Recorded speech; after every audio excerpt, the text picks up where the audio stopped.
रहीम अस्सलाम वालेकुम। मैं हूं डॉक्टर मुनव्वर हुसैन और आप देख रहे हैं पाकिस्तान और दुनिया। हमेशा की तरह डॉक्टर कमर चीमा मेरे को होस्ट हैं। आज हमारे पास बहुत बेहतरीन और इन डेप्थ नॉलेज रखने वाले हमारे साथ मेहमान हैं। आज तीन इंपॉर्टेंट टॉपिक्स हैं नाजरीन, हम आपके साथ डिस्कस करेंगे। पहला, फ़लस्तीन इजराइल वॉर जो काफ़ी अरसे से हम डिस्कस कर रहे हैं, क्या ये जंग मजहबी बुनियादों पर लड़ी जा रही है? चूँकि मीडिया के ऊपर अब तक जो बातें हैं वो इकनॉमिक पर्सपेक्टिव से आपको नज़र आती हैं, नेशनलिज़म के पर्सपेक्टिव से नज़र आती हैं। क्या मज़हब का इसमें किरदार कोई नज़र आता है? इस हवाले से हम बात करेंगे। दूसरा ये कि भारत के रॉ एजेंट गिरफ़्तार हुए अमेरिका में जून के अंदर, और अब उनके हवाले से इंडाइटमेंट हुई है कोर्ट के अंदर और उन्होंने अपने जुर्म को एक्सेप्ट किया है। इसके असरात यूनाइटेड स्टेट्स ऑफ अमेरिका और भारत के ताल्लुकात पे क्या पड़ेंगे, इसको हम गहरी नज़र से देखेंगे। और तीसरा, ग्रेट डिप्लोमेट और ग्रेट स्कॉलर बट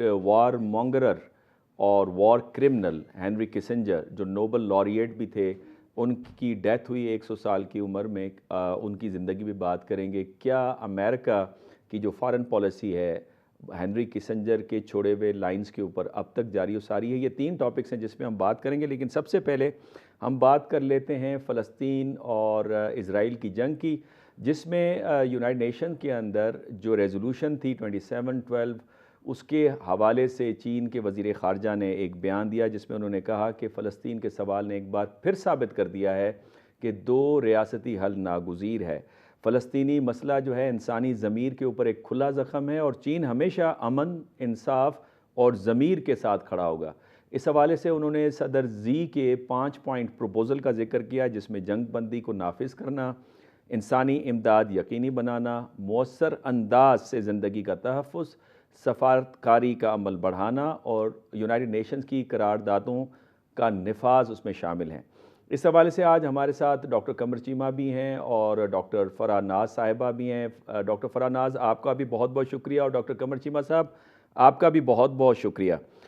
हम अपनी गुफ्तगू नाज़रीन इससे पहले कि शुरू करें, मैं चाहता हूँ कि हम ये देखें कि क्या ये मजहबी जंग है। इस हवाले से एक वेस्ट के स्कॉलर क्या बात करते हैं, आइए सुनिए। जी नाज़रीन, आपने सुना जिसमें वो ये बात कर रहे हैं कि जो क्रिश्चियन राइट मूवमेंट है वो है इस ज़ायनिस्ट मूवमेंट के पीछे, और उनका ये ख्याल है, उनका ये मजहबी अकीदा है कि जब तक ज्यूज़ दुनिया के दोबारा वापस नहीं जाएंगे फ़लस्तीन की सरज़मीन में, जब तक मसीहा वापस नहीं आएगा। ये बुनियादी नुक्ता है जिसकी वजह से हम देखते हैं कि यूरोप के जो पॉलिटिकल एलीट्स हैं, और स्पेशली उन्होंने जिक्र किया ब्रिटिश पॉलिटिकल एलीट्स का जिस वक्त उन्होंने बेलफोर डिक्लेरेशन दी, उसके पीछे भी ये आइडिया था। डॉक्टर कमर चीमा साहब, आपने ये क्लिप भी देखी, आपका इस पर क्या पर्सपेक्टिव है? डॉक्टर साहब, इसमें तो कोई दो राय नहीं है कि ये एक मजहबी जंग है और वो समझते हैं कि हमें इनको जिस तरह भी है खत्म करना है। ये वो समझते हैं कि ये बेसिकली जिसने ज्यूज वर्सेस मुस्लिम वॉर है एक, और इस सिलसिले में जिस तरह दबाया जा सकता है, जिस तरह खत्म किया जा सकता है, वो कर रहे हैं। इसमें तो दो राय कोई नहीं है। लेकिन मजहब के साथ साथ ये इंसानी हकूक का मसला भी बन गया, ये इंटरनेशनल लॉ का भी मसला बन गया, ये वेस्ट के डबल स्टैंडर्ड्स का भी मसला बन गया। ये एक ऐसा मसला भी बन गया जिसको डिफेंड नहीं किया जा रहा, जिसकी वजह से सीज फायर करना पड़ा डॉक्टर साहब। और मैं समझता हूं कि वेस्ट की अखलाकियात का भी मसला बन गया। वेस्ट के मीडिया जो कि डबल स्टैंडर्ड्स इस्तेमाल करता है यूक्रेन और फलस्तीन के हवाले से, वो भी सामने आ गया। लेकिन लार्जली जो लोग इंक्लाइंड है टुवर्ड्स मजहब, भले वो क्रिश्चियनिटी में हो, वो जुडाइज्म से हो ताल्लुक हो या इस्लाम से हो, उनको इस चीज का पता है कि when it comes to Palestine and Israel is a war of religion. और नॉर्मली वो इस चीज को समझते हुए कि ये, क्योंकि ये मजहब की जंग है, तो इसीलिए जिस तरह आपने कहा कि जो एक राइट विंग पॉलिटिकल एलीट है यूरोप के अंदर, they are supporting it from that particular lens. और इसी तरह मुसलमान दुनिया नॉर्मली, क्योंकि सारी की सारी जो मुसलमान ममालिक में जो स्ट्रगल्स थी डॉक्टर साहब, उनको दहशतगर्दी से लिंक कर दिया गया है। तो मुसलमान दुनिया के पास स्पेस कोई नहीं रह गई कि वो अपना मौकफ जो है वो इंटरनेशनल कम्युनिटी के साथ सामने एक इंटरनेशनल लीगल या इंटरनेशनल पॉलिटिकल फ्रेमवर्क के जरिए एक्सप्लेन कर सकें। बिकॉज इंडिया डॉक्टर साहब, के लेकिन वो कर मुसलमान कब तक पीछे रहकर डिफेंसिव पोस्चर देते रहेंगे? क्योंकि वॉर ऑन टेरर के साथ जिस तरह आपने फरमाया, अटैच किया प्रेसिडेंट बुश ने कहा था कि ये क्रूसेड है। कब तक खामोश रहेंगे? आखिर इसके पीछे रिलीजियस फैक्टर तो बिल्कुल अयां है कि जो रिफॉर्मेशन मूवमेंट थी उसके बाद जो पॉलिटिकल एलीट है मगरिब का, उन्होंने एक डिज़ाइन किया सारे इस प्रोजेक्ट को इसराइल के, और उसी को कैरी ऑन करें और उसी को लगातार सपोर्ट कर रहे हैं। डॉक्टर साहब बिल्कुल सही कह रहे हैं आप, लेकिन मेरा ख्याल है मुसलमान दुनिया जब तक पॉलिटिकल एक सिस्टम नहीं रखती, क्योंकि देखिए आपके जो इंटरेस्ट है वो अलाइन होने पड़ते हैं। मगरब को ये एडवांटेज है कि उनका पॉलिटिकल सिस्टम ऑलमोस्ट सबका एक है। सो वो एक अंदाज से सोचते हैं, बात करते हैं, इंगेज होते हैं। हम 57 मुल्क हैं, 57 निज़ाम है। हम कैसे एक जगह पे इकट्ठे हो सकते हैं और हम कैसे एक जगह पे जो है वो डॉक्टर अपना साहब आपने मौक़िफ़ सही को फरमाया, ये नेशनलिज्म का राग हमें अलाप दिया गया है, हम नेशनलिज्म के पीछे हैं जबकि वो मजहबी एजेंडा को लेके जा रहे हैं। डॉक्टर फराह भी हमारे साथ हैं। डॉक्टर फराह, आप फरमाइएगा कि ये जो ट्रूस था वो ख़त्म हो गया और इसराइल दोबारा शाम और लेबनान पे भी हमला कर रहा है और 240 अब तक अमवात हो चुकी हैं। अब मज़हब के नाम पे इंसानियत का इस हद तक कत्ल, जबकि मज़ाहिब तो कहते हैं कि इंसान की ज़िंदगी को आप महफूज रखें। कैसा मज़हब है ये? जी बहुत अच्छा सवाल आपने किया है कि ये कैसा मज़हब है। हमारे लिए मुझे तो लगता है कि मुसलमान ही वो मज़हबी ग्रुप है जो उन तमाम पैगंबरों की इज़्ज़त और एहतराम में सबसे आगे होता है। चाहे वो आदम अलैहिस्सलाम से लेकर मोहम्मद मुस्तफ़ा सल्लल्लाहु अलैहि सल्लल्लाहु वसल्लम अलैहि तक हो, हम वसल्लम। सबकी इज़्ज़त करते हैं, सबका एहतराम करते हैं, सबको मानते हैं क्योंकि ये हमारे ईमान का हिस्सा है। तो यहाँ पे अगर हम बात करें कि यहाँ पे जो पर्टिकुलरली पैलेस्टीनियंस और ज्यूज़ के बीच में ये जो भी लड़ाई हो रही है, क्या ये सिर्फ रिलीजन बेस्ड है या इसके और फैक्टर्स भी हो सकते हैं? तो उसमें रिलीजन भी एक मेजर फैक्टर है। और मैं क्यों समझती हूँ कि मेजर फैक्टर है, जब आप ट्रैवल करते हो Lebanon, Egypt, Jordan, Syria, Israel itself, Palestinian territory, वो तमाम इलाके they just give you goosebumps क्योंकि वहाँ पे उन तमाम पैगंबरों का रहन-सहन हो चुका है। उन्होंने वहाँ से, कोई कहीं से गुज़रा होगा, कहीं किसी ने क़याम किया होगा, कोई कहीं पे रहा होगा, कहीं पे लड़ाइयाँ हुई है, कहीं उनकी ज़ियारत मुबारक है। तो इट्स नॉट अ प्लेस जहाँ पे इन पैगंबरों या इन तमाम इल्हामी किताबों के मानने वाले के लिए वो इम्पोर्टेंट ना हो। नाउ बात अभी अगर आ जाती है कि ज्यूज़ क्यों समझते हैं कि it's their right to be there. Hmm. तो recently I was in the Sinai desert, और वहाँ पे हम लोग बचपन से बड़े हुए हैं, सुनते रहे हैं कि मूसा अलैहिस्सलाम अल्लाह ताला से ख़त किताबत करते थे। तो हम्म। वो पहाड़ी देखना और उस पहाड़ी पे जो मंज़र उस ज़माने में हुआ होगा, वो तो मैं इमेजिन करने से भी कासिर हूँ। हम्म। लेकिन वो मुझे एक अंडरस्टैंडिंग देती है कि ये इलाका रिलीजियसली कितना इम्पोर्टेंट और कितना अज़ीम है। हम्म। और I will not say it कि based on, since like we are the followers of Islam, तो हमारे लिए प्रॉफिट मोहम्मद सल्लल्लाहु अलैहि वसल्लम ने जो कहा सल्लल्लाहु वही अलैहि सुप्रीम वसल्लम। अबव ऑल है। नहीं, हम तो हम्म। सबकी बातें हम्म। मानते हैं, चाहे वो 10 कमांडमेंट्स हो, चाहे वो आदम अलैहिस्सलाम की कहानी हो, या चाहे वो किसी और पैगंबर की ये कहानी हो, आपके हमारे लिए बड़ा इम्पोर्टेंट पॉइंट आपने बताया कि हम मुसलमान तो सबकी रिस्पेक्ट करते हैं, सारे अम्बिया को तस्लीम करते हैं, हम ज़िंदगी के बचाने की बात करते हैं। यहाँ पे नाज़रीन आप देखिए कि अरब लीग जो ट्रूस हुआ था उसके ऊपर भी सेटिस्फाई नहीं थी और उनका मौक़िफ़ बड़ा वैलिड नज़र आता है। क्या उनका मौक़िफ़ है? जो नुमाइंदा हैं अरब लीग के यूनाइटेड नेशंस में, उन्होंने क्या बात कही, आइए सुनिए। नाज़रीन आपने सुना कि उन्होंने फरमाया कि हम फ़लस्तीनियों को कभी भी निकल जाने के लिए नहीं कहेंगे, लेकिन ये टेम्परेरी ट्रूस है, इसे हमें परमानेंटली चाहिए। डॉक्टर फराह फरमाइएगा, ये 2712 रेजोल्यूशन के हवाले से उसके बैकग्राउंड में उन्होंने बात की कि हमें परमानेंट सोल्यूशन चाहिए, ये दोबारा कत्ल वगारत शुरू हो जाएगी और हमने देखा कि वो दोबारा शुरू हो गई है। 240 अब तक अमवात हो चुकी हैं। जी, बिल्कुल, इनकी जो कत्लो-गारत है वो इस ट्रूथ से, इससे मैं पहले भी जब ये जिस दिन हुआ भी, I was never satisfied and I was one of those people जो कह रहे थे कि नहीं, ये बहुत जल्दी ही ये वापस अपनी हरकतों पे आ जाएँगे, और वही हुआ, वही हमने देखा। तो unfortunately this kind of ceasefire और this kind of truth is not going to help Palestinians in in a longer run.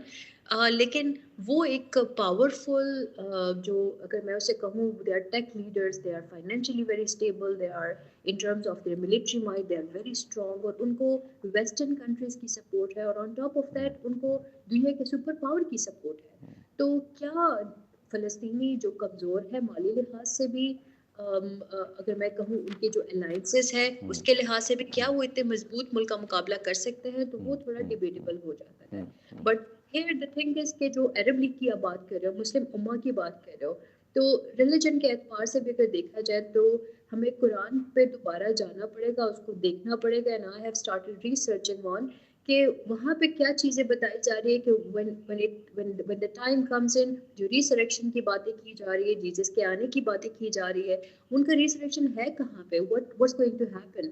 Some people, according to some religious ideologies, they believe in कि उनका जो वापस दोबारा दुनिया में आना है, that's going to be Jerusalem. That's why it's very important region.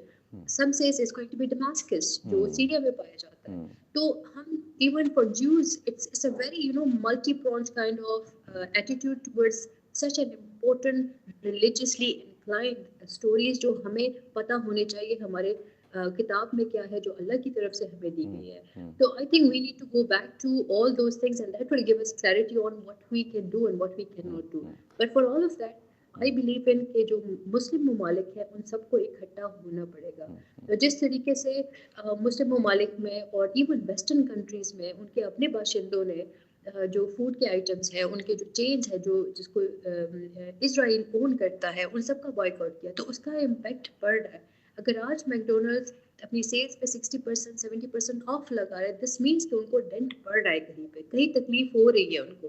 तो आहिस्ता आहिस्ता करके एक एक ड्रॉप भी दरिया बना सकता है। So we can, if we get united, we can bring a change in the ये बड़ा इंपॉर्टेंट बात डॉक्टर साहब आपने किया कि एक एक कतरा मिलकर दरिया बन सकता है। डॉक्टर कमर चीमा साहब, सिर्फ एक जुमले में डॉक्टर फराह के इस बात पे कहिएगा कि ऑयल सप्लाई क्यों नहीं बंद हुई? बाकी तो चले आपने इकोनॉमिक सैंक्शंस लगा दिए, कहा भाई हम उनकी चीज़ें नहीं लेंगे, ऑयल एज अ वेपन क्यों नहीं इस्तेमाल हो पाया? एक जुमला डॉक्टर साहब। जाती तौर पे समझता हूँ कि मुस्लिम वर्ल्ड समझती है हमास ने कौन सा उनसे पूछ के ये कदम उठाया है। और दूसरी बात ये है कि कंसेंसस भी तो नहीं है with in Muslim world, different thoughts हैं। तो कैसे हम ये सोच सकें कि हम ये ऑयल जो सप्लाई बंद कर सकें? और ये को एग्जिस्टेंस का ज़माना है, मेरा ख्याल है ऑयल सप्लाई बंद करना कोई ज़्यादा एडवाइजेबल ऑप्शन भी नहीं होगा। Thank you very much doctor Farah, आपने अपना वक्त दिया। ये नाजरीन, पहले सेगमेंट में हमने जिक्र किया फ़लस्तीनी जंग के हवाले से। दूसरे सेगमेंट में हम जिक्र करेंगे भारत के रॉ के एजेंट की जो गिरफ्तारी हुई अमेरिका में और उसमें कोर्ट में इंडाइटमेंट हुई है, उसके असरात भारत और अमेरिका के ताल्लुकात पे क्या होंगे।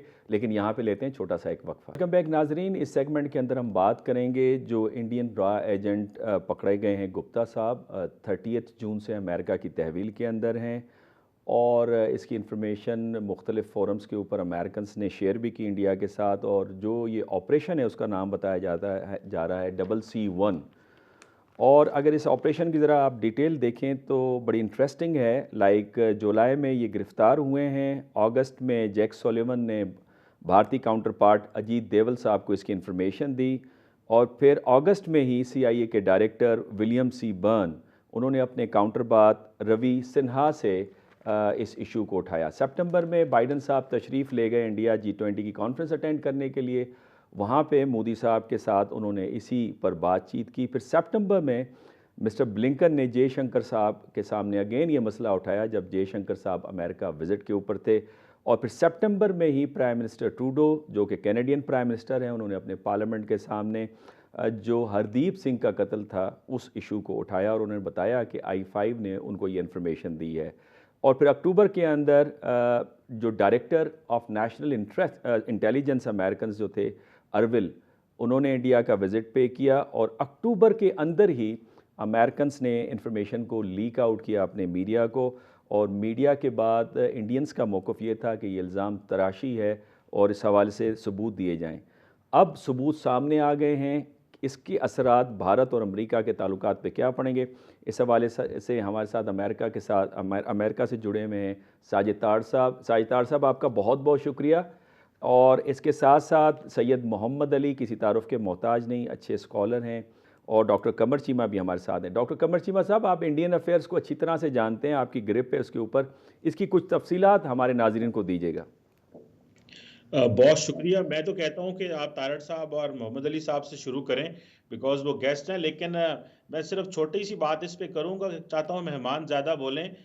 मुझे ऐसे लगता है कि अमेरिकन्स को पहले ही इसका पता था। G20 के लिए भी वो आए, उन्होंने 2+2 भी किया और उन्होंने डेलिबरेटली कैनेडियंस को कहा कि आप लीड करें और बाद में हम जो है इसको एक लीगल और मीडिया के ज़रिए से इसको पब्लिक में लेके आएंगे और इंटरनेशनल कम्युनिटी को बताएंगे। इस वक्त इंडिया के लिए बहुत बड़ा सेटबैक इसलिए है कि जो इंडिया की इंटेलिजेंस की जो अदारा है रॉ, उसका पिछले 50 साल में ये पहली दफा हुआ है कि नॉर्थ अमेरिका में कंप्लीट ऑपरेशन ही बंद हो गया है। कनाडा ने भी उनके रॉ के लोगों को निकाल दिया, अमेरिका ने भी निकाल दिया। ये बहुत बड़ा सेटबैक है, लेकिन जारी बात है इंडिया एक इंपॉर्टेंट इत्तेहादी और इंडो पैसिफिक में जिस तरह की इंगेजमेंट्स अमेरिका चाहता है वो खामोश हैं। लेकिन तारड़ साहब और मोहम्मद अली साहब से जरा आपसे पूछें, they can shade a better light. Shahid Tarar साहब, अमेरिका में क्या पल्स चल रही है इस वक्त? सबूत के तौर पे फ़ोन कॉल्स भी रिकॉर्डेड हैं और फिर कहा यह जा रहा है कि $15,000 की पहली इंस्टॉलमेंट दी गई है, उसका रिकॉर्ड भी मौजूद है। और गालिबन अमेरिकन ये भी डिमांड कर रहे हैं कि जो ऑपरेट कर रहा था इंडिया से इस सारे नेटवर्क को, शायद उससे इन्वेस्टिगेट भी करना चाह रहे हैं। इस वक्त वाशिंगटन के अंदर क्या पल्स चल रही है सर? देखें, वाशिंगटन डीसी में पिछले 2-4 दिनों से मुख्तलिफ किस्म के चैटर्स चल रहे हैं और जिस तरह चीमा साहब ने फरमाया है, कल इसमें थोड़ी सी मजीद तेजी आई है कि कल एक नई खबर इस एरिए में आई है कि 2 रॉ के जो एम्प्लॉय थे, जो उनके इंचार्ज थे, उनको यहाँ से एक्सपेल किया गया। बल्कि उसमें एक कैलिफोर्निया से एक थे, एक वाशिंगटन डीसी से और एक जो है वो लंदन से।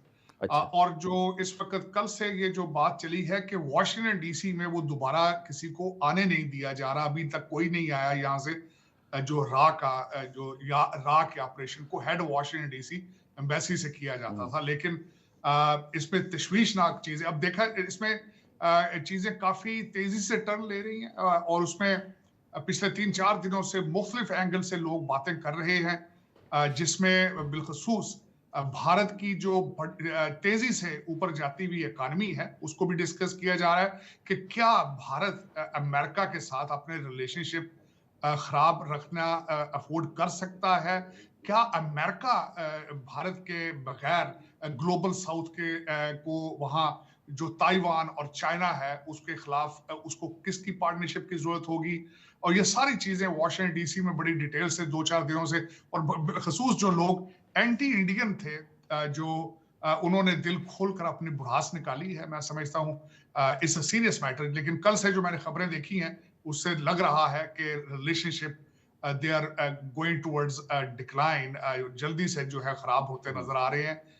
और उस पर भारत के फॉरेन अफेयर की तरफ से भी कुछ वजाहत देने की कोशिश की गई है। जस्टिन ट्रूडो साहब ने भी इस मौके का फायदा उठाया है और परसों उन्होंने भी इस पे अपनी लब कुशाई की है। और इसमें देखा जा रहा है टिकटॉक पे और दूसरे इंस्टाग्राम पे जो लोग थे, उन्होंने खालिस्तानी लोग, उन्होंने भी इसका फायदा उठाया भरपूर। पन्नू साहब, जो गुरप्रीत पन्नू साहब है, उन्होंने भी इसका फायदा उठाया है। लेकिन देखा जाए तो इस वक्त ball is in India's court और India is at defensive mode right now. देखते हैं कि अब डॉक्टर जयशंकर साहब इसको किस तरह हैंडल करते हैं। वो भी एक मंजे हुए डिप्लोमेट हैं, बहुत ज्यादा तजर्बा उनकी बेल्ट के अंदर है। अब देखें कि how he managed to get out of it. Syed Mohammad Ali साहब, आप फरमाइएगा कि इसके असरात इंडिया के ओवरऑल पूरी दुनिया में तासुर पर क्या आ जाएगा, इमेज पर क्या आ जाएगा? यानी वो इंडिया जिसके बारे में कहा जाता था कि बिगेस्ट डेमोक्रेसी है और रूल ऑफ लॉ की रिस्पेक्ट करता है और इस तरह की दहशत गर्दाना कार्रवाइयों पे यकीन नहीं रखता। फैटफ की रिपोर्ट और फैटफ की रिपोर्ट के बाद फिर कैनेडियन प्राइम मिनिस्टर का इल्ज़ाम लगाना और बाद में अमेरिका में इस केस का आया होना, आप इसको इंडियन इमेज के ऊपर क्या इसके असरात देखते हैं? बहुत शुक्रिया जी। आई थिंक मुख्तसरन ये काफ़ी जामिया मौजूद है, मैं कोशिश करता हूँ इसका अहाता करने का।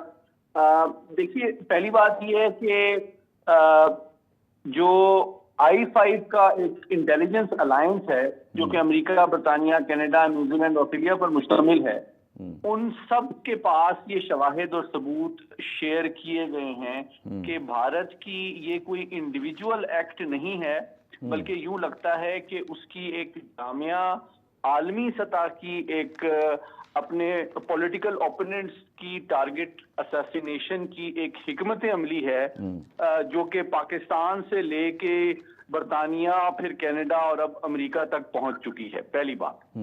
दूसरी बात यह है कि आप टाइमिंग को लिंक करें तो बड़ी इंटरेस्टिंग बात सामने आती है। एक और ज्यादा इससे दिलचस्प बात आपके वजादत से नाज़रीन को बताना चाहूंगा कि कनाडा ने भी, जब कनाडा के वजीर आजम ने भी अपने फ्लोर ऑफ द हाउस पे अपने अवाम और ऐवान को एतमाद में लिया था इस बारे में, तो इसकी जो इंटेलिजेंस है वो अमेरिका ने I-5 के अरेंजमेंट के तहत कनाडा से शेयर की थी, और ये सिर्फ उसके शवाहिद कनाडा के अपनी इन्वेस्टिगेशन पर मबनी नहीं थे।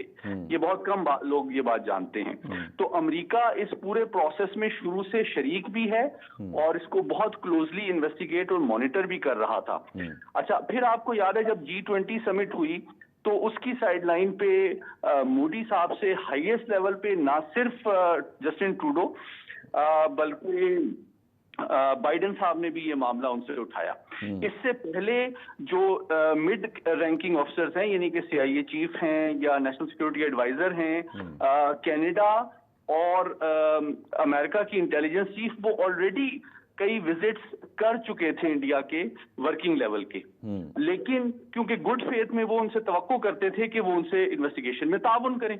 लेकिन आपने नोटिस किया होगा कि इब्तदाई स्टेजेस में इंडियन मीडिया और हुकूमत के जो बयानात थे, इंक्लूडिंग उनके दफ्तर खारजा के, वो उन्होंने कंप्लीटली इसको रबिश और डिसमिस कर दिया था, और उल्टा इल्जाम लगाने का बयानिया उन्होंने कनाडा पे बताया कि भाई ये अजाइलम दे रहे हैं टेररिस्ट को वगैरह वगैरह वगैरह। लेकिन अब ऑब्वियसली देखें, इंडो पैसिफिक स्ट्रेटजी का मेन प्लेयर है भारत, तो अब अमेरिका का तर्ज अमल और उसकी हिकमत अमली ज्यादा संजीदा, हमजहत और सीरियस है। देखें, 3 स्टेजेस अमेरिका ऑलरेडी क्रॉस कर चुका है। पहली बात यह कि वो शुरू से इन्वॉल्व भी है और इंगेज भी है इंडिया, न्यूजीलैंड, ऑस्ट्रेलिया, बरतानिया और कनाडा से इस पूरे प्रोसेस में। ठीक है। दूसरी बात ये कि सदर बाइडेन भी ये मामला उठा चुके थे, तो अब इस खबर का आना न्यूयॉर्क टाइम्स में या वॉशिंगटन पोस्ट में और फिर सरकारी और कानूनी सतह पर, देखें ये डिपार्टमेंट ऑफ जस्टिस ने ये केस दायर किया है एक अदालत में। इसका मतलब ये है कि 3 बातें इससे साबित होती हैं। पहली बात ये कि उन्होंने सिफारती सतह पे और सियासी सतह पे आला तरीन लेवल पे जब भारत से ये बात उठाई और उनसे गुड फेथ में इन्वेस्टिगेशन में ताउन की दरखास्त की, तो उन्होंने ताउन नहीं किया, बल्कि जिसको कहते हैं ना उल्टा चोर कोतवाल को डांटे, तो वो उनके ऊपर चढ़ दौड़े। तो उन्होंने कहा कि भाई ये तो उसका मिजाज और तर्जमल संजीदा और जिम्मेदाराना नहीं है।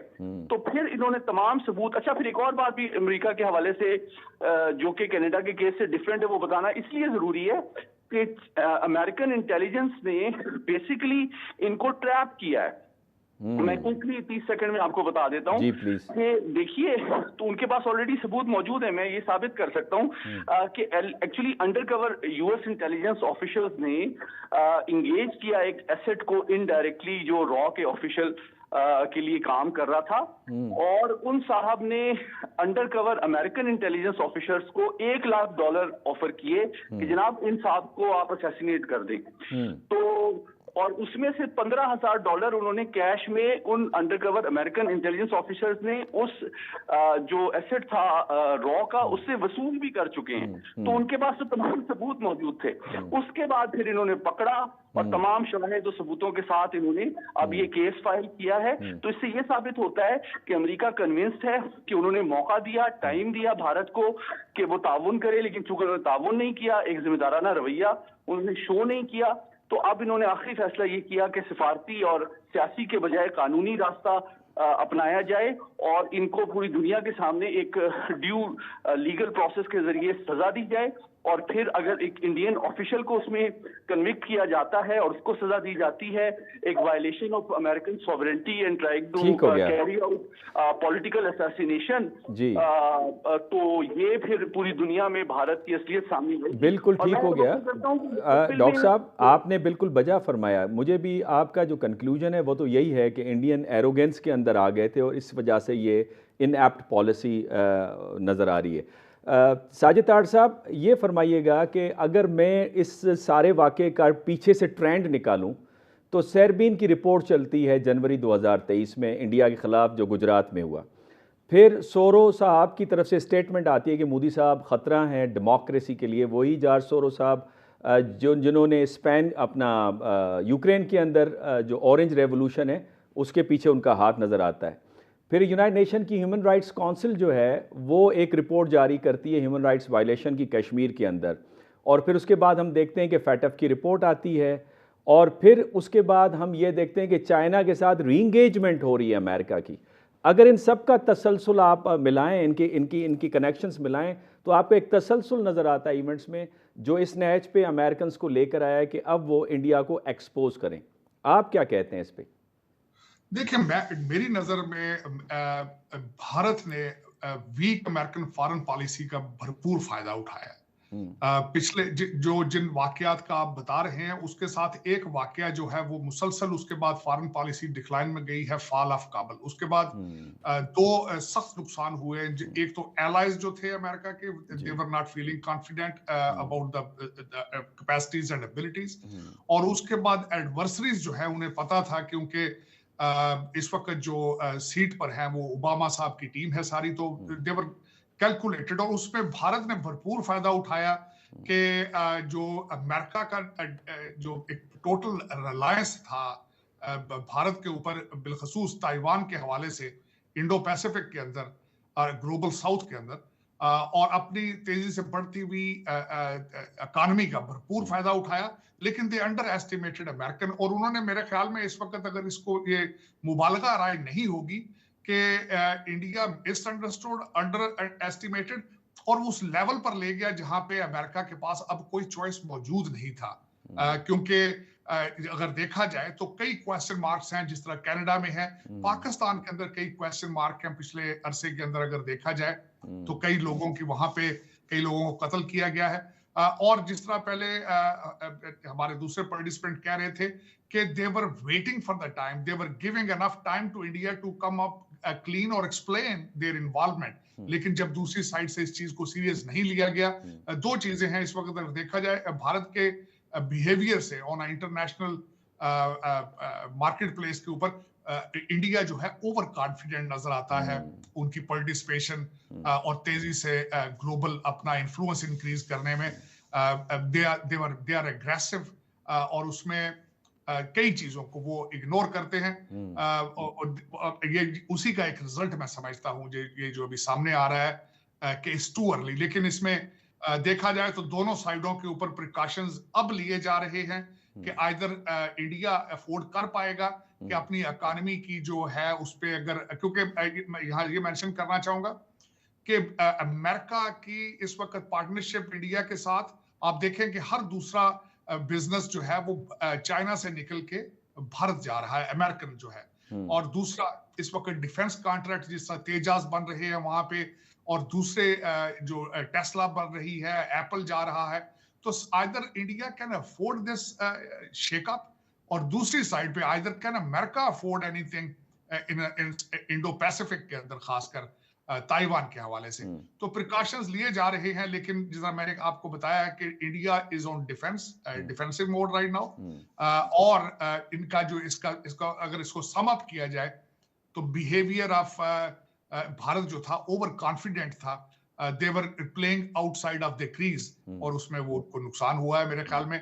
अब लेकिन अब ये बात है कि जिस तरह अगले दिन हमारे चीमा साहब ने कहा था कि भारत के इमेज को और कॉन्फिडेंस इंटरनेशनल लेवल पे एक बहुत बड़ा शॉक हुआ है।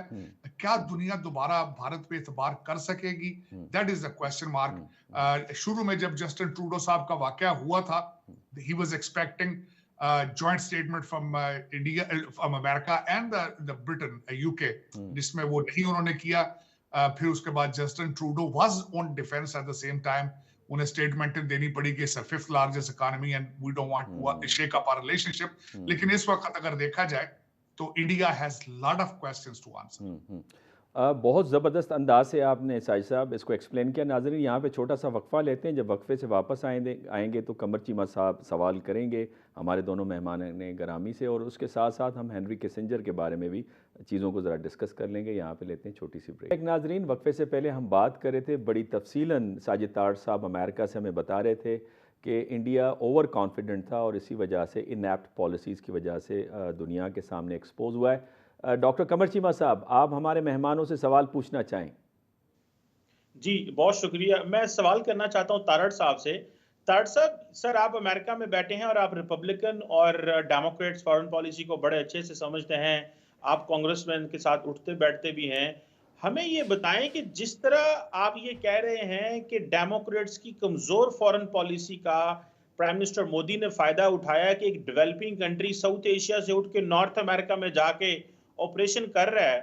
तो ताड़ साहब, और जो अमेरिका की कमजोरियां आप बता रहे हैं इन टर्म्स ऑफ इंडो पैसिफिक, कितना डिपेंडेंट है ऑन इंडिया, आपको क्या लगता है आइंदा आने वाले दिनों में, और कोई पॉलिटिकल लीडरशिप बोली भी नहीं है इस वक्त, अमेरिकन मीडिया इसको सीरियस ले रहा है या नहीं ले रहा? कि चाइना का एक बैलून नजर आ गया था, अगर आपको याद हो, अमेरिका के ऊपर और कनाडा के ऊपर चलता हुआ, तो मीडिया ने सर जो है वो आसमान पे उठा लिया था। आप इसको कैसे देखते हैं? मीडिया खामोश है, सिविल सोसाइटी खामोश है, पॉलिटिकल क्लास इसको कैसे देख रही है वहां पे? देखिए, इस वक्त अगर देखा जाए तो चीमा साहब, इंटरनली अमेरिका अपने एक बदतरीन सियासी बहरान से गुजर रहा है।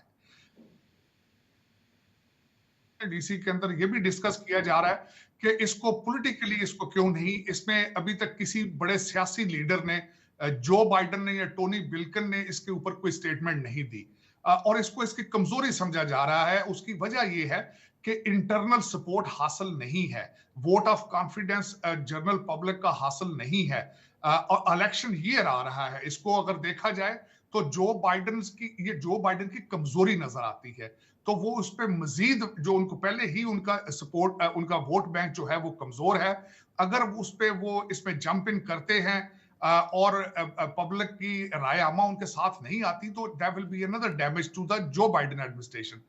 दूसरा, जिस तरह मैंने आपको कहा है कि वीक फॉरेन पॉलिसी है इस वक्त, अगर देखा जाए तो अमेरिका के अंदर करंट एडमिनिस्ट्रेशन को कहा जाता है कि this is third term of Barack Obama.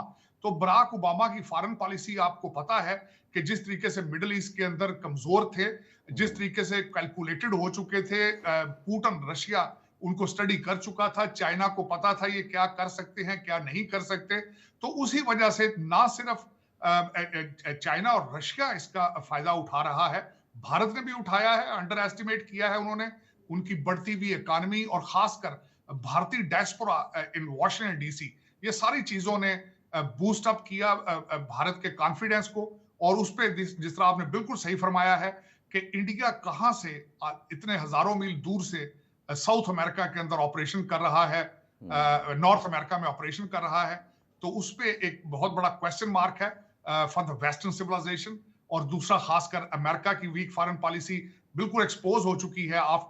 Second blow मैं समझता हूं after the fall of Kabul, this was a second big blow के अमेरिका के सॉइल के ऊपर एक ऑपरेशन को प्लान किया गया है मुबैना तौर पे। और अगर ये प्रूव होता है तो दिस वाज, मैं समझता हूं this is as equal as Benghazi, कि जिस तरीके से जो हमारी हिलरी क्लिंटन है उनको हार्ट आज भी बेनगाजी ऑपरेशन कर रहा है, उसी तरीके से ये ऑपरेशन भी जो है वो बाइडेन एडमिनिस्ट्रेशन को ओन करना पड़ेगा, और दे माइट हैव टू पे the price in the form of votes, क्योंकि दिस इज इलेक्शन ईयर। अब इस तरह आपने खुद एक और चीज फरमाई यहाँ पे कि इस वक्त अगर देखा जाए तो जो जितने भी प्रेसिडेंशियल डिबेट्स हो रही हैं उसके अंदर मुसलसल अमेरिका की डेफिशिएंसीज मिलिटरीली वो डिस्कस हो रही हैं, नेवल सुप्रीमेसी चाइना की बात हो रही है, और इसी तरह के खदशात का इजहार किया जा रहा है प्रेसिडेंशियल डिबेट्स के अंदर भी। तो इस वक्त अगर देखा जाए तो लग रहा है कि अमेरिका जो है वो it is losing its grip on international matters on and especially related to the foreign policy. Doctor Mohammad Ali साहब, आप फरमाइएगा कि पाकिस्तान के अंदर भी टारगेट किलिंग्स हुई है, जिसकी तरफ इशारा भी दिया साजिद ताड़ साहब ने। पाकिस्तान क्यों नहीं इन्वेस्टिगेट कर रहा? ये तो वो टाइम है जहाँ पे कहा जाता है कि दुश्मन की या मुखालिफ की कमज़ोरी से खेला जाता है। 9/11 के बाद भारत ने जिस तरह पाकिस्तान के लिए राग अलापा दहशत गर्दी के साथ कनेक्ट करने की एक काविश थी, ये तो मौका है जब कनाडा ने भी, कतर ने भी, अमेरिका ने भी और यूके के अंदर भी इस तरह के वाक़यात हुए। क्यों नहीं पाकिस्तान इन्वेस्टिगेट करता और एक दफ़ा फिर ड्राफ्ट तैयार करके इंटरनेशनल कम्युनिटी में डिस्ट्रीब्यूट करता है, ये ले जी इंडिया का असल चेहरा ये?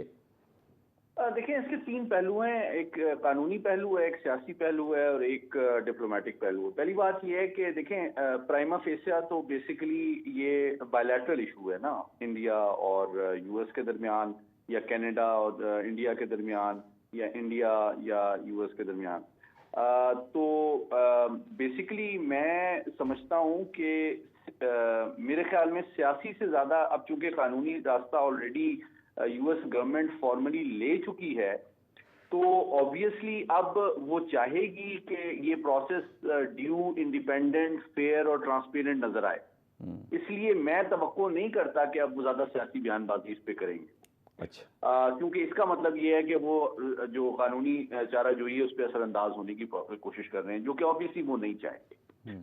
बल्कि अब वो, अगर उनके पास सबूत और शवाहिद मौजूद हैं, तो वो उसके मुताबिक लॉजिकल कंक्लूजन की तरफ लेके जाएंगे और India will face the music through legal recourse.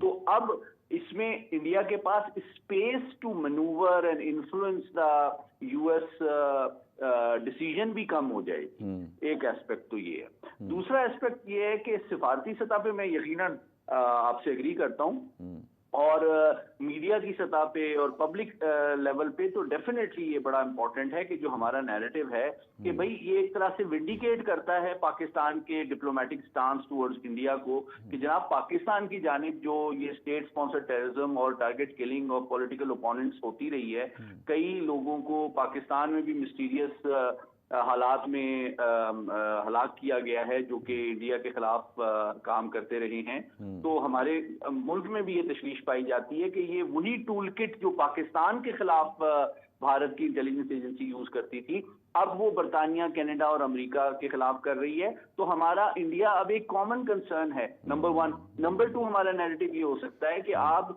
India की जो security commitment, notwithstanding growing economic interdependence against China, को ओवर एस्टिमेट ना करें। नंबर 3 कि अब देखें आपका जो सबसे बड़ा स्पॉन्सर है आपके ग्लोबल राइज का, अमेरिका, खुद उसकी सॉवरेंटी को वायलेट करके वहां पे आप टारगेट किलिंग की कोशिश कर रहे हैं अपने इंटेलिजेंस। तो इस तरह तो दुनिया, और आई एम श्योर कि इस तरह की जो अप्रूवल है वो इतने बड़े रिस्की ऑपरेशन की हाईएस्ट लेवल से आती है।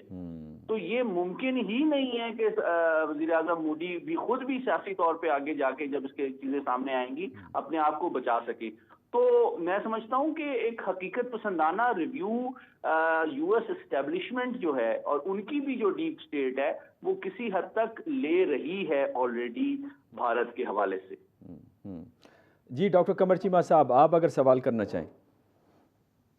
नहीं, ये बिल्कुल मोहम्मद अली साहब ने सही एक तो एनालिसिस किया है कि पॉलिटिकली वो कोई स्टेटमेंट नहीं देंगे, वो अपने लीगल प्रोसीजर्स की तरफ के जरिए वो आएंगे, और मेरा ख्याल है उसी से वो समझते हैं, जो कि कनाडा से उन्होंने ओपनली कहलवा ली और खुद उन्होंने इस चीज़ में।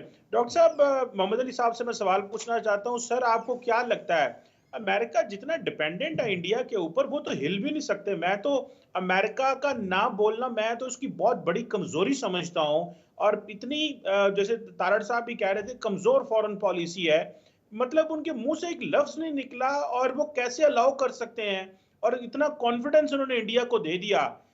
रशिया में वो कोऑपरेट नहीं कर रहे, यहाँ पे भी मिडिल ईस्ट में उनसे कोऑपरेट नहीं कर रहे, चाइना के मामले में क्वाड में उन्होंने कोई ट्रीटी साइन नहीं की। ये इतना जो ब्लैंक चेक इंडिया को दे दिया है मोहम्मद अली साहब, आपको क्या लगता है? और इंडिया इसको, प्राइम मिनिस्टर मोदी इसको ट्रांसलेट कर रहे हैं अपनी political as a relevance in international system, and then उसको अपने इलेक्शन में ट्रांसलेट करेंगे कि मैं देखो कितना बड़ा ग्लोबल लीडर इमर्ज हुआ हूं। आपको नहीं लगता ये अमेरिका गलती कर रहा है और उनको इसका एहसास भी नहीं है कि वेस्ट को डील करना और है, क्योंकि आपका पॉलिटिकल सिस्टम और है, डेवलपिंग वर्ल्ड से एक इलिबरल सेमी अथॉरिटेरियन लीडर को डील करना है और है, आप इसे कैसे देखेंगे?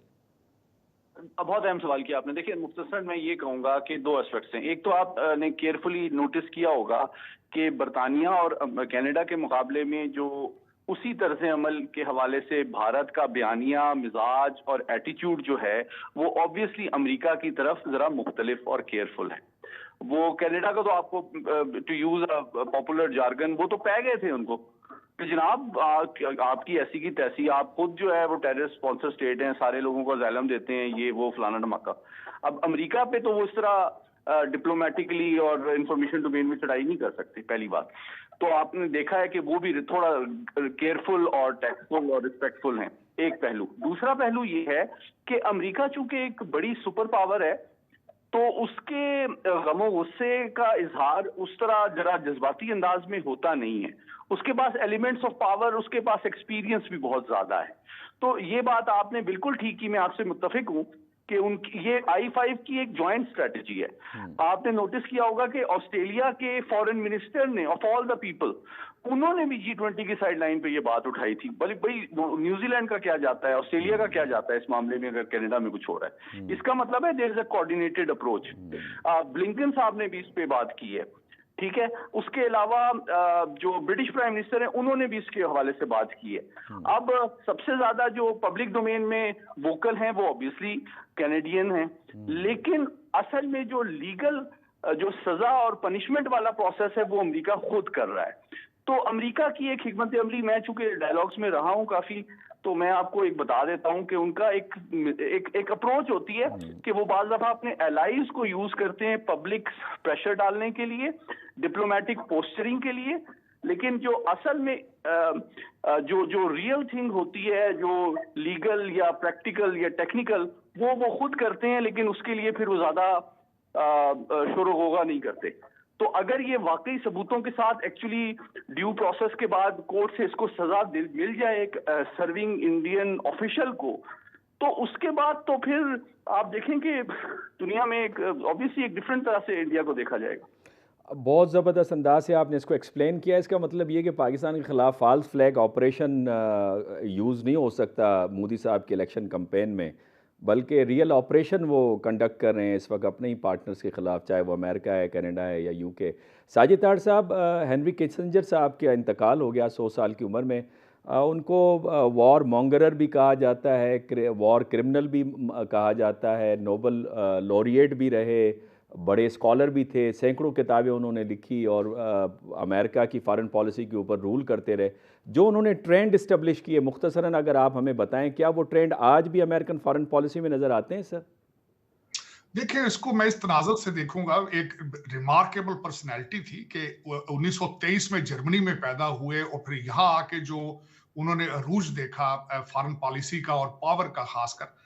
यहाँ मैं साथ दो चार, एक तो ट्रेंड में जो आप कह रहे हैं कि ट्रेंड इस तरह फॉलो हो रहे हैं, उसको थोड़ी सी आज रेलिवेंट है और इररेलिवेंट है। देखिए, उसके बाद एक सबसे बड़ी कदा पर पर्सनैलिटी थी मैडम अल्ब्राइट। उनके साथ उनकी सिमिलैरिटीज क्या थी, वो 1937 में प्राग में पैदा हुई हैं। इसमें अगर देखा जाए तो हेनरी कैसिंजर वो भी जूइश थे, और दूसरा उसके बाद मैडम अल्ब्राइट एक बहुत बड़ा नाम है फॉरेन पॉलिसी में, वो भी जूइश थी। आज टोनी बिल्किन साहब भी जूइश हैं, जैक सलिवन इस वक्त NSA वो भी जूइश हैं। तो एक तो इसमें मैं ये चार चीजों को रेलेवेंस कहूंगा कि लग रहा है कि the foreign policy is always have remained in the hands of the Jewish community in the US. फिर उसके बाद मैं जो आपने बिल्कुल सही फरमाया है कि उनके बारे में यहाँ पे उनको कहा जाता है कि he was a butcher of Cambodia, matter of fact. यहाँ पे एक बड़ा सख्त अल्फाज इस्तेमाल किया है। यहाँ पे एक हमारे टॉनी बोर्डीन थे, उनका एक शो होता था कुकिंग का, तो वो बड़ा मशहूर शो था। वो जब कंबोडिया गए तो उन्होंने एक स्टेटमेंट वहां जाके दी थी। उन्होंने कहा, मैंने जो डिस्ट्रक्शन देखी है कंबोडिया में, मेरा दिल करता है कि मैं जाके अपने हाथों से जो हेनरी कैसिंजर को मर्डर करूं। इट्स अ हार्ड वर्ड्स, लेकिन अगर देखा जाए तो दो चीजें जो अमेरिकन फॉरेन पॉलिसी में उनको उसका मूजद कहा जाता है। एक तो ये था कि war based economy, pre-emptive attacks जिसको आप कह सकते हैं, नेशनल सिक्योरिटी का नाम लेकर उसके पीछे उसके पर्दे में सारा कुछ अपनी मनमानी करना, इस सारी चीजों के फाउंडर थे हेनरी कैसिंजर। लेकिन जो उनकी यूनिक चीज थी कि बड़ी खूबसूरती के साथ उन्होंने दोनों पार्टियों को, रिपब्लिकन और डेमोक्रेट जो थे, उनको मनूवर किया। लोग उनको कहते हैं यहाँ तक कि उन्होंने ब्लैकमेल किया। उनके ऊपर एलिगेशन है कि वो लिंडन जॉनसन की एडमिनिस्ट्रेशन में थे, लेकिन उनके सीक्रेट्स निक्सन को बताते रहे। तो इस तरह की उनकी जहां उनके क्रेडिट है कि अमेरिका को चाइना के एक जो उनके रिलेशनशिप खोले गए, एक उसका क्रेडिट दिया जाता है, उनको खासकर इस हवाले से देखा जाता है। लेकिन जहां पॉजिटिव है वहां पे नेगेटिव है। मैंने काफी तज्जिए सुने हैं जब से उनकी डेथ हुई है, तो लोग ये कहते हैं, कंक्लूड करते हैं कि एक शख्स के पास इतनी ज्यादा पावर होना इस ज्यादती, it's not a good step in a democratic country. Sajid साहब, लेकिन आप इतना खूबसूरत तज़िया दे रहे हैं और जो आपने ट्रेंड्स और जो करैक्टरिस्टिक्स बताएं वो वाक़ईन हमारे जहनों को, हमारी आंखों को खोलने के लिए काफ़ी हैं। वक्त के दामन में गुंजाइश नहीं है। नाजरीन, आपने सुना हमारे मेहमानों की गुफ्तगू। नेक्स्ट वीक दोबारा हाज़िर होंगे नए टॉपिक के साथ। मेरे साथ जो मेहमान थे, साजिद ताड़ साहब अमेरिका से, सैयद मोहम्मद अली साहब और डॉक्टर कमर चीमा साहब, मैं सबका शुक्रिया अदा करता हूँ। इंशाल्लाह फिर मुलाकात होगी। अल्लाह हाफ़िज़।